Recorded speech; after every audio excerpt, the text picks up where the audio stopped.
Suenan las campanas de Dolores, voz de alarma que el cielo estremeció, y en medio de la noche surgió el día. Hidalgo, audaz, el porvenir veía, la patria que gemía, vio sus espinas convertirse en flores. ¡Viva México, señores!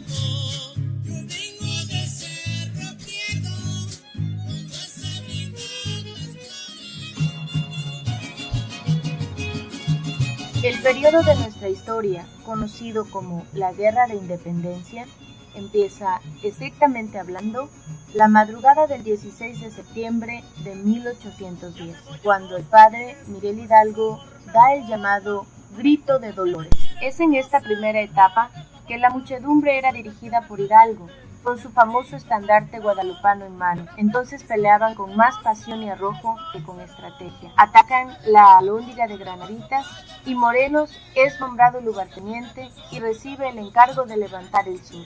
Entonces da comienzo la segunda etapa, que va desde principios de 1811 hasta agosto de 1813. Durante este tiempo, los insurgentes se anotaron varios triunfos, siendo los más sonados los obtenidos en las regiones del centro, donde llegaron a romper un importante cerco, y el sur, en Acapulco y Chilpancingo, en Guerrero, donde incluso se gestionó el primer Congreso de Anáhuac, de la actual República Mexicana. La tercera etapa se caracteriza por un gran desorden. Con la muerte del llamado Siervo de la Nación, quien fue fusilado en Ecatepec, en el Estado de México, se crea un gran vacío en el mando del grupo insurgente y los realistas logran rehacerse y recuperar la ofensiva. Solo unas cuantas partidas, como la que comandaba Vicente Guerrero en el sur, siguieron en pie de lucha. Este periodo acaba en febrero de 1821, con la firma del trascendental Plan de Iguala. La última etapa, la cuarta, transcurre del 24 de febrero de 1821 hasta el 27 de septiembre de ese mismo año, cuando el ejército trigarante, al mando del exrealista Agustín de Iturbide, entra triunfal junto con Vicente Guerrero a la Ciudad de México. Un nuevo proyecto histórico había nacido. La forma en que se constituiría la nación mexicana era la pactada en los tratados de Córdoba entre Iturbide y O'Donoghue, jefe político nombrado por las Cortes españolas, en los que se establecía que la nueva nación habría de ser un imperio, cuyo gobierno sería monárquico y constitucional.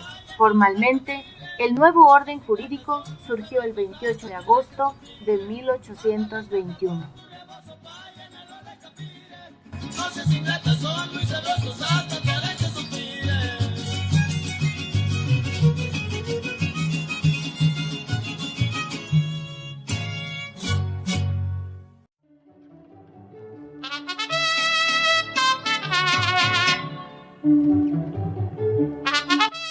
A principios del siglo XX, México se vio envuelto en una nueva vorágine social en contra de un régimen de gobierno de corte dictatorial encarnado en la figura del general oaxaqueño Porfirio Díaz.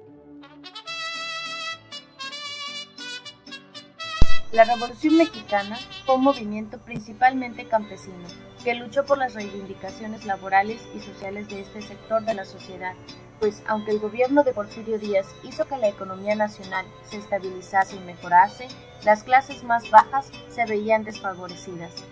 Aunque Díaz había anunciado que no se postularía a la reelección, finalmente lo hizo y desató la revolución, que duraría al menos 10 años y en la que prácticamente todos sus líderes acabarían asesinados. Uno de esos líderes fue Francisco I. Madero, el cual, cuando estaba haciendo campaña, fue detenido acusado de rebelión. Mientras estaba en prisión, se realizaron las elecciones que dieron por ganador a Díaz. Posteriormente, Madero fue liberado con prohibición de salir de San Luis Potosí, pero escapa a Estados Unidos. Es entonces que podemos identificar una segunda etapa donde Madero comienza a planificar un movimiento revolucionario. El 20 de noviembre de 1910 comenzaron los levantamientos y Madero volvió a México e invadió Ciudad Juárez, lo que hizo que Díaz suspendiese las garantías constitucionales. Es entonces que al movimiento de clase media democrática se sumaron las clases obreras y campesinas, representadas por Emiliano Zapata y Pancho Villa. El gobierno de Díaz se sintió presionado, así que removió a todo su gabinete e impuso una norma que impidiese la reelección. Pero para las tropas de Madero, esto fue insuficiente. Madero toma de nuevo Ciudad Juárez e instala un gobierno provisional presidido por él mismo. El 25 de mayo de 1911, Porfirio Díaz renunció y se exilió en Francia, donde moriría en 1915. El ministro de Exteriores, Francisco León de la Barra, asumió entonces la presidencia y formó un gobierno de unidad nacional, el cual fracasó y terminaron haciéndose elecciones donde Madero se impuso con el 99% del sufragio. La llegada al poder de Madero trajo muchos cambios sociales, como la ampliación del electorado y el fin de la reelección inmediata. Las clases medias llegaron a altos cargos como gobernaciones, pero los campesinos y los obreros siguieron relegados. Comenzaron los movimientos contrarrevolucionarios, enfrentándose a Madero el propio Emiliano Zapata, su antiguo aliado. Rápidamente el gobierno se desestabilizó y se suscitó la Decena Trágica, que fue un golpe de estado que acabó en 10 días. Madero se confió en que tenía apoyo, y el general Victoriano Huerta firmó el Pacto de la Ciudadela con Díaz para apresar a Madero y darle la presidencia a Díaz. Aureliano Blanqueda apresó al presidente Madero y al vicepresidente Suárez, y el Congreso aceptó la renuncia de ambos. Asumió la presidencia el secretario de Gobernación Pablo Lascurain, que a su vez nombró a Huerta para el mismo cargo y renunció, quedándose así con la presidencia. Madero y Suárez fueron asesinados mientras eran trasladados de cárcel. El gobierno de Huerta acabó con las reformas democráticas y se propuso estabilizar al país, entablando relaciones estrechas con Estados Unidos. Venustiano Carranza, gobernador de Coahuila, era de los pocos que estaba en contra del gobierno de Huerta. Ante la ruptura del orden constitucional, el Congreso Estatal le otorgó poderes para organizar una fuerza militar y recuperar la democracia en el país.